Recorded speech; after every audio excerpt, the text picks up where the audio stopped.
حضرت داؤد الہ السلام کی قوم کے 70,000 لوگ سمندر کنارے ایلا نامی بستی میں رہا کرتے تھے۔ ان لوگوں کو اللہ تعالیٰ نے ہزاروں نعمتوں سے نوازا تھا، لیکن جب انہیں سکون میسر آیا تو یہ لوگ اللہ تعالیٰ کی عبادت سے محروم ہو گئے اور اللہ کی مخلوقات پر ظلم کرنے لگے۔ تو اللہ تعالیٰ نے ان کو خبردار کیا کہ ہفتے میں ایک دن یعنی ہفتے کو شکار مت کیا کرو، اور اتوار سے لے کر جمعے تک جتنا شکار پکڑنا ہے پکڑ لو، اور ایک دن اللہ تعالیٰ کی عبادت اور اس کی مخلوقات پر امن کے لیے رکھ دو۔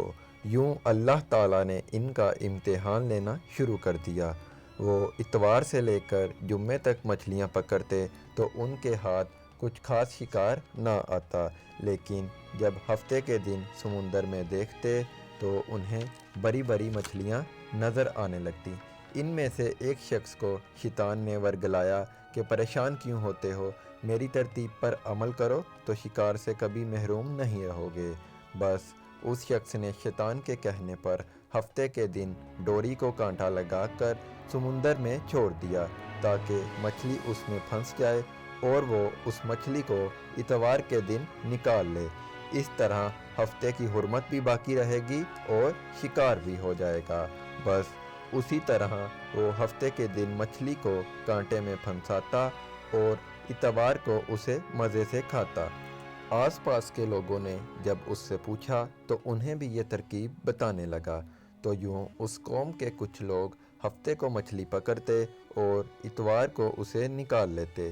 اس گاؤں میں کچھ اللہ تعالیٰ کے نیک بندے بھی موجود تھے اور کہنے لگے، اے لوگو، اللہ تعالیٰ نے ہفتے کے دن شکار کرنے سے منع فرمایا ہے، اور اگر تم ہفتے کو جال پھینک کر اسے اتوار کو نکالتے ہو تو یہ شکار ہفتے کے دن کا ہوا۔ اللہ کے عذاب سے ڈرو اور اللہ کی نافرمانی مت کرو۔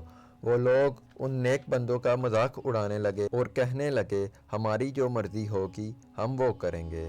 اس طرح اس بستی میں 3 گروہ بن گئے۔ ایک وہ جو ان نافرمان لوگوں کی بار بار اصلاح کرتے تھے، اور دوسرے وہ لوگ جو ان لوگوں سے نفرت کرتے اور خاموشی اختیار کیے ہوئے تھے۔ تیسرے وہ نافرمان لوگ۔ تو یوں ان نیک بندوں نے بستی کے درمیان ایک دیوار کھڑی کر دی اور حکم دیا، جو لوگ اللہ تعالیٰ کی نافرمانی کرنے والے ہیں وہ دوسری طرف چلے جائیں، اور جو نیک لوگ ہیں وہ اس طرف رہیں گے۔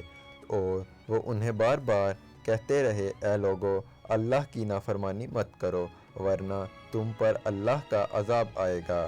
تو وہ نافرمان لوگ ہنسنے لگے اور کہنے لگے، یہ سب کتابی باتیں ہیں، ہم پر کوئی عذاب نہیں آئے گا۔ بس تو یہ بستی 2 گروہوں میں تقسیم ہو گئی، ایک طرف اللہ تعالیٰ کے نیک بندے اور دوسری طرف وہ نافرمان لوگ جو ساری رات ان نیک بندوں کا مذاق اڑاتے رہے اور ہنستے رہے۔ اور جیسے ہی صبح ہوئی وہ نیک انسان اٹھے اور انہوں نے محسوس کیا کہ دیوار کی طرف سے کسی انسان کی نہیں بلکہ کچھ عجیب و غریب آوازیں آ رہی ہیں۔ تو وہ دیوار پر چڑھے اور انہوں نے دیکھا کہ وہ سارے کے سارے نافرمان لوگ بندر کی شکل میں تبدیل ہو چکے تھے اور بندر کی حرکتوں کو انجام دے رہے تھے۔ وہ نافرمان لوگ جو بندر بن چکے تھے کچھ بھی کھا پی نہیں سک رہے تھے، اور اس طرح 3 دن بعد وہ اس عذاب میں آ کر مر گئے۔ اللہ تعالیٰ اس بندے کو پسند نہیں کرتا جو اس کی نافرمانی کرے۔ اے اللہ، تو ہم سب کو اپنا فرما بردار بنا اور ایسا بنا جیسا تو ہم سب کو دیکھنا چاہتا ہے۔ آمین۔